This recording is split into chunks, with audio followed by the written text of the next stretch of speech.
لبوں پہ اس کے بد دعا نہیں ہوتی، بس ایک ماں ہے جو کبھی خفا نہیں ہوتی۔ کامیابی کی راہوں میں جس کا تذکرہ ضروری ہے، وہ ماں ہے جس کے بغیر زندگی ادھوری ہے۔ یا رب میری ماں کو لازوال رکھنا، میں رہوں نہ رہوں میری ماں کا خیال رکھنا۔ میری زندگی میری خوشی، میری چاہت ہے میری ماں، میری محبت میرا عشق، میری دیوانگی ہے میری ماں۔ میں دور ہو جاؤں تو اس کا میرے سر پر ہاتھ ہے، میرے لیے تو میری ماں ہی کائنات ہے۔ ماں نہ ہوگی تو وفا کون کرے گا، ممتا کا حق ادا کون کرے گا۔ یا اللہ ہر ماں کو سدا سلامت رکھنا، ورنہ ہماری زندگی کی دعا کون کرے گا۔ جی کرتی ہے ہاں کرتی ہے، ایسا تو صرف ماں کرتی ہے۔ پیار تو ہے بس ماں کی ممتا، دنیا کہاں پیار کرتی ہے۔ میں جس صحرا بھی جاؤں مجھے گھر لگتا ہے، یہ سب میری ماں کی دعاؤں کا اثر لگتا ہے۔ ایک مدت سے میری ماں نہیں سوئی، میں نے ایک بار کہا تھا مجھے ڈر لگتا ہے۔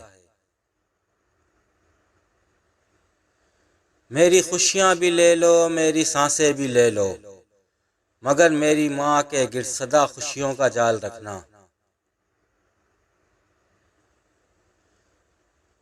ایسی ہستی جو اپنے لیے دعا کرنا بھول سکتی ہے، پر اپنی اولاد کے لیے دعا کرنا نہیں بھولتی، ماں کہلاتی ہے۔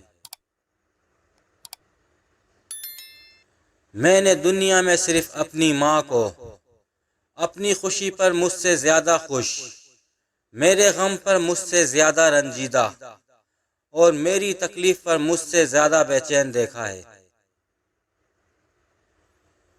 ماں سب کی جگہ لے سکتی ہے، لیکن ماں کی جگہ کوئی نہیں لے سکتا۔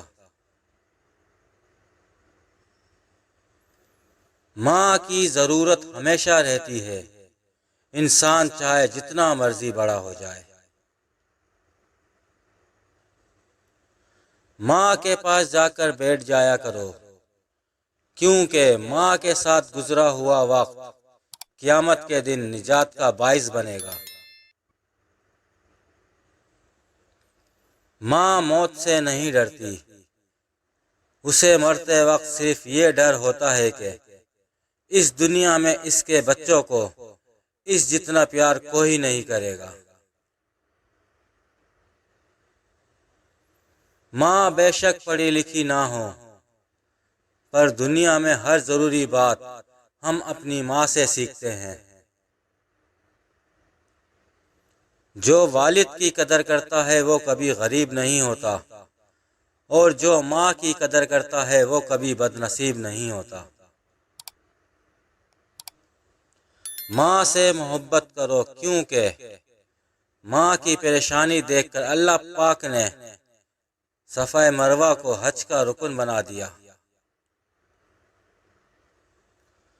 اگر تم 70 سال تک خانہ کعبہ کا طواف کر کے اس کی نیکیاں ماں باپ کو ہدیہ کرتے رہو، تب بھی تم آنسو کے اس قطرے کا بوجھ ہلکا نہیں کر سکتے جو تمہاری بدسلوکی کی وجہ سے تمہارے ماں باپ کی آنکھ سے گرا تھا۔